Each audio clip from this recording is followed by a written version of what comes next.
ఇదేమంటే హైదరాబాద్లో ఉంటున్నా కదా, ఇక బ్యాంక్ ఐడి కార్డు కూడా తెచ్చుకున్నాను. అది ఐడి కార్డు తెచ్చుకొని ఇవన్నీ అందరి మన వాళ్ళందరి పేర్లు రాసుకొని గరిబొల్లే రాసుకొని ఏం లేదు 50,000 ఎత్తాయి. మొత్తం రుణమాఫీ, ఒక రూపాయి కూడా కట్టలేదు. వారం రోజులలో అకౌంట్లో పైసలు పడతాయి. నాకు ఒక ఫోటో, మీ బ్యాంక్ పాస్బుక్, మీ పేరు రాసుకొని నేను పోయిందనుకో వారం రోజులలో పైసలు వస్తాయి. మీకు ఒక కార్డు కూడా ఇస్తాను, నేను యాక్టివేషన్ అవుతుంది. అవన్నీ తీసుకురా, నేను రాసుకుంటా. ఇక అందరికి రాసుకుంటున్నాను లైన్ పెట్టి. నీది కూడా రాసుకుంటా. ఫోటో కూడా తీసుకురా, బ్యాంక్ అకౌంట్ తీసుకురా.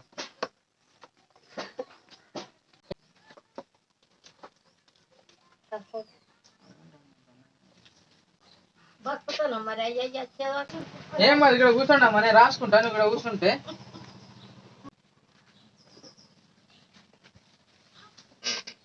ఇవన్నీ అద్దు ఫోటోలు. నీ బ్యాంక్ పాస్బుక్ ఏది, నీ పాస్బుక్ కావాలి. ఇది చిప్పకుర్తి దేవబాయ్, మీరే కదా అకౌంట్ హోల్డర్, మీరే కదండి. అయితే నేను చిన్న మీ నంబర్ రాసుకొని, మీ పేర్లు రాసుకొని, మీ డీటెయిల్స్ అన్ని రాసుకుంటా. మీద ఒక ఫోటో కూడా తీసుకున్నా. ఇగో సరేనా? ఇక్కడ కింద మీ సంతకం పెట్టండి. అది రాదా? సరే, ఏరు మీద నేను రాస్తా. ఇక్కడ వద్దు.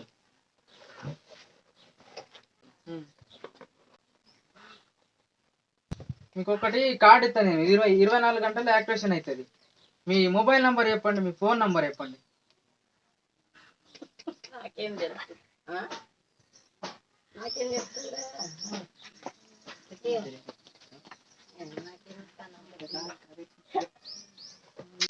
ఇది ప్రతి ఇంటికి 50,000 వస్తాయి. రుణమాఫీ, ఒక రూపాయి కూడా కట్టడం ఉండదు. సో ఆ పర్పస్ మీద ఇంటి యజమానురాలు కానీ యజమానులు ఎవరు ఉంటే వాళ్ళ డీటెయిల్స్ అన్ని తీసుకొని మీకు ఒక వారం రోజులలో అకౌంట్లో పైసలు పడతాయి. ఈ కార్డు ఆడ బ్యాంక్లో మీరు చూపించింది అనుకో, ఈ కార్డు మీద మీకు ఇస్తారు పైసలు. ఒక రూపాయి కూడా కట్టడం ఉండదు. అది 50,000 మీ అకౌంట్లోకి వస్తాయి. వారం రోజులలో వస్తాయి. 3 రోజులలో ఇది ఫామ్ అప్లోడ్ అయిపోతుంది. పైసలు అకౌంట్లో పడతాయి. పైసలు పడ్డాక 100 రూపాయలు ఇల్లు ఇక నాకే, ఇవన్నీ నాకే. ఇక ఇల్లు అకౌంట్ పికౌంట్ మొత్తం నాకే. వాళ్ళ అకౌంట్ ఎన్ని పడ్డా నాకే వస్తాయి. ఇక మొత్తం నా ఫోన్ పే ఇప్పుడు ఆడే అన్నట్టు నీకు మొత్తం ఓటీపీ కొట్టుకున్నా. ఇప్పుడు ఫోన్ తీసుకుని ఈ అకౌంట్ కబ్జా చేసిండు. ఇప్పుడు ఓటీపీ కొట్టుకుని ఇక అన్ని నాకే వచ్చేస్తాయి. ఇక్కడ బిల్డింగ్ కట్టుడు, రెంట్కి ఇచ్చేసాడు రూమ్స్ అన్ని. మరి ఆమె పోయాడు. ఆమెకి అక్కడ ఒక గుడిసె కట్టిస్తా అంటున్నాం కదా, అక్కడ డేర్ వేసి ఇచ్చేస్తే అయిపోతుంది. కదా వాడు రెంట్కుంటాడు కదా, మా దగ్గరనే రెంట్కుంటాడు. 5th ఫ్లోర్ లో ఆయనకు ఒక ఇల్లు నీ కిరాయి ఇచ్చినట్టే. మళ్ళీ కిరాయి పడుతుంది. ఇప్పుడు నా పేరు మీద అన్నీ అయినాక కిరాయి నాకే పడుతుంది కదా. ఇప్పుడు ఇంటి ఇప్పుడు ఈ రెండింటికి యజమాని నేనే. ఇక ఏం ప్లానింగ్ అమ్మా. మరి ఇళ్ళకి ఇప్పుడు రమేష్ 100 రూపాయలు కూడా ఇచ్చడం అవసరం లేదు, నేను కట్టేసుకొని నేను చేసుకుంటే. ఇక 100 రూపాయలు ఇప్పుడు నాకు ఫ్లాట్ వచ్చింది కదా, 100 రూపాయలు ఏముంది, నేను 100 రూపాయలు నేను కట్టేసుకొని నేను చేసుకుంటా. ఈ రెండు రాసుకున్నాను. ఇంకా మళ్ళా ఇలా ఫోన్ చేయి, ఇలా చెప్తా, అట్లా చేయకుండా అని చెప్తా. అట్లా కాదు, ఇప్పుడు నేను రాసుకున్నాక ఇప్పుడు మీరు ఏం చేసినా కాదు.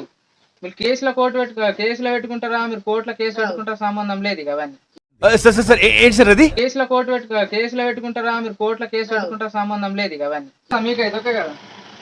మొత్తం ఓకేనా కదా చెప్పి. కిరాయికి ఇస్తాడట ఇల్లు. ఇప్పుడు అందరికి మనం 2,000 తీసుకుంటాం కదా కిరాయి.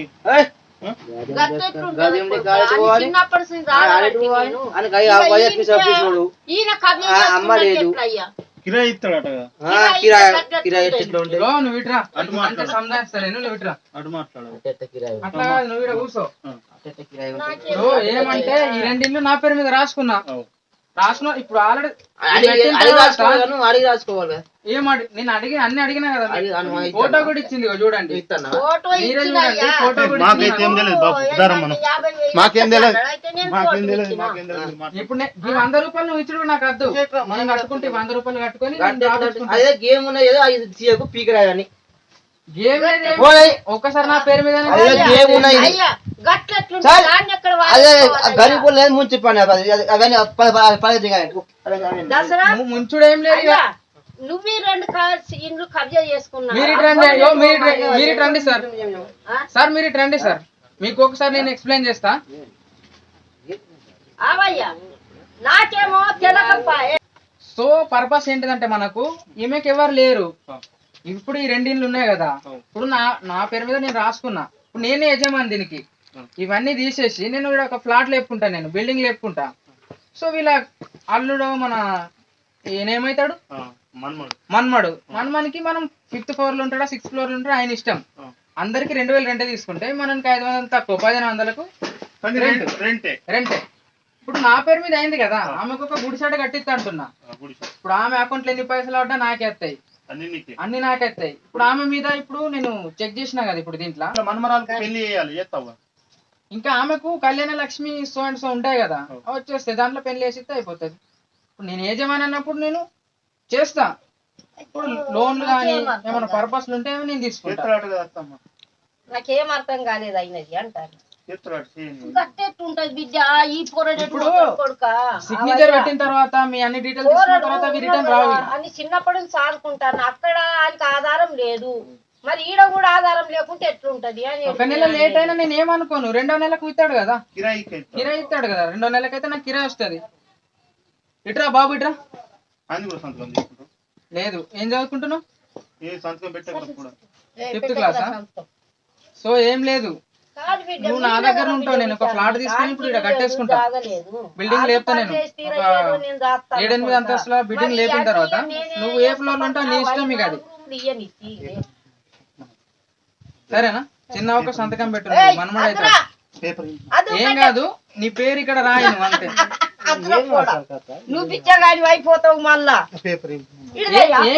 ఏం కాదు ఇగో నీకు 100 రూపీస్ ఇస్తా, నీకు 100 రూపాయలు ఇస్తా నేను. నువ్వేం బాధపడకు, నేను 100 రూపాయలు ఇస్తా. నువ్వు ఏం కాదు, నీ పేరు రాయి. ఏం కాదు, మన అంతా పన్ను కోసం వీడియో తీసినాం, నీకు ఏ ఒక్క రూపాయి కూడా కట్ కావు. మన ఛానల్ పేరు వచ్చేసి ఏ బ్రదర్స్. ప్లీజ్ లైక్ అనండి, ప్లీజ్ లైక్ షేర్, ఇట్లా చేతి ఇట్లా అనండి. అందరు చూడండి, లైక్ చేయండి, కింద ఉన్న బెల్ ఐకాన్ ని ప్రెస్ చేయండి. మా వీడియోలు నచ్చినట్టయితే లైక్ చేయండి. ఎంత పన్ను కోసం తీసినాం, 1 రూపాయి తీసుకోం మీ, సరేనా?